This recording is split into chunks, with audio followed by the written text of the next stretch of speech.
Hello friends, स्वागत है आप सभी का आपके अपने यूट्यूब चैनल सुपर क्लासेज में। आज मैं आप लोगों के लिए विलियम वर्ड्सवर्थ के कुछ इंपॉर्टेंट वर्क्स लेकर के आई हूँ। आई होप आप लोगों को ये पसंद आएंगे और आप लोगों की एग्ज़ाम के लिए वेरी हेल्पफुल हैं। First, Tintern एवे।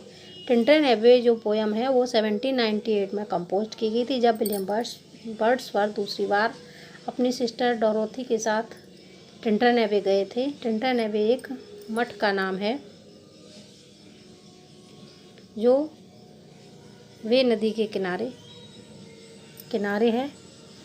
वहाँ पर विलियम वर्ड्सवर्थ ने इस पोएम को कंपोज किया था। 1719 ये पब्लिश्ड हुई थी। 1798 में लिरिकल बैलेड में ये लास्ट पोएम थी। लिरिकल बैलेड में 23 पोएम पब्लिश्ड हुई थी, जिसमें 19 पोएम विलियम वर्ड्सवर्थ की थी और 4 पोएम एस.टी. कॉलरिज की थी।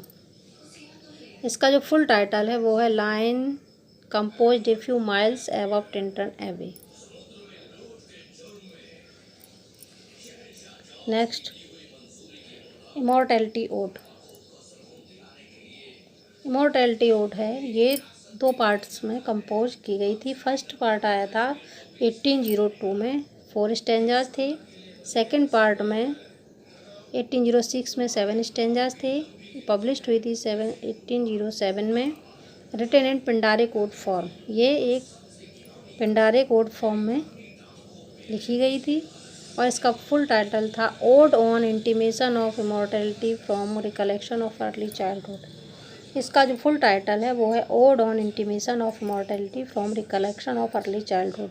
इसमें विलियम वर्ड्सवर्थ ने एक ये बताया है कि जब बच्चा होता है तो वो प्रकृति के ज़्यादा करीब होता है, भगवान के ज़्यादा करीब होता है, और जैसे ही वो बड़ा होता जाता है तो वो भगवान से दूर होता जाता है। नेक्स्ट, द प्रेल्यूड 1798 से 1805 के बीच लिखी गई थी। ये 1850 में आफ्टर हिज डेथ पब्लिश्ड हुई थी। द प्रेल्यूड का सब टाइटल है growth of A poets mind, और टाइटल है जो विलियम वर्ड्सवर्थ के द्वारा दिया गया था, द पोएम टू कॉलरिज। ये इनकी वाइफ मैरी हचिंसन ने इनकी डेथ के बाद पब्लिश कराई थी, और जो द प्रेल्यूड टाइटल है ये मैरी हचिंसन के द्वारा दिया गया था। ये द प्रेल्यूड विलियम वर्ड्सवर्थ की ऑटोबायोग्राफिकल पोएम है। इसमें इन्होंने अपनी लाइफ के बारे में बताया है। Next, to Milton, London 1802। ये जो पोएम है वो मिल्टन के बारे में है। इन्होंने मिल्टन के बारे में इसमें बहुत कुछ बताया है। ये 1802 में कंपोज की गई थी और पब्लिश्ड हुई थी 1807 में। इट इज़ ए सोनेट, ये एक सोनेट है। नेक्स्ट, द रेनबो है, ये विलियम वर्ड्सवर्थ के द्वारा 1802 में पब्लिश्ड की गई थी। इसका सब टाइटल है my heart स्लीप्स up.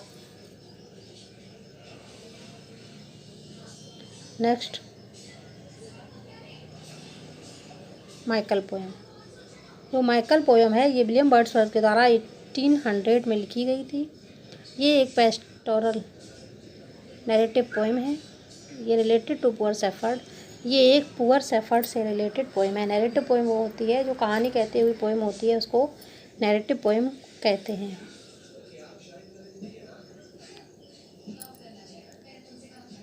Next, French revolution compose in 1804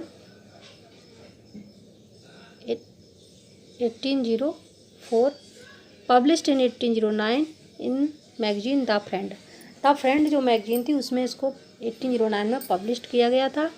A part of the prelude include in book 11th।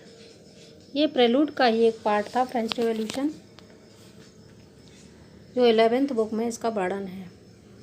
French revolution का विलियम वर्ड्सवर्थ के ऊपर बहुत प्रभाव पड़ा था। जब ये फ्रांस गए थे तो इन्होंने वहाँ पर जब भी देखा फ्रेंच रेवोल्यूशन के बारे में तो उसका बहुत ज़्यादा प्रभाव इनके ऊपर पड़ा था।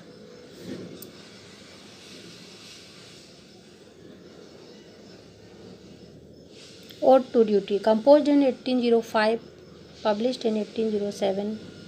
Poet called duty stern daughter of the voice of God. Poet ने ड्यूटी को भगवान की स्टर्न डॉटर कहा है। Next, Lucy poems. Lucy poems 5 poem की एक सीरीज है जो 5 भागों में आई थी। फर्स्ट है strange fits of passion, have I known, I travelled among the untrodden man, third she dwelt among the untrodden ways, fourth 3 years she grew in sun and sober. इसमें poets ने एक girl के बारे में बताया है जो 3 साल से ही प्रकृति की गोद में पली बड़ी है। Resolution and independence.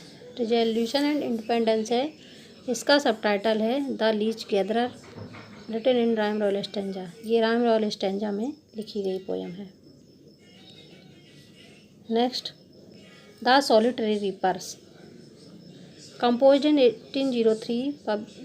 ये सॉलिटरी रीपर्स 1803 में कंपोज की गई थी, 1807 में पब्लिश्ड हुई थी। ये एक लिरिकल पोएम है।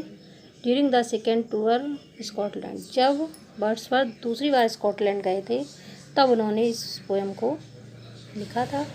सॉलिटरी रीपर का मतलब होता है एकांत में फसल काटने वाली। इसमें एक उन्होंने लड़की को दिखाया है जो फसल काट रही है और गाना गा रही है।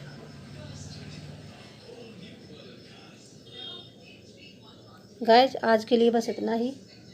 Thanks very much.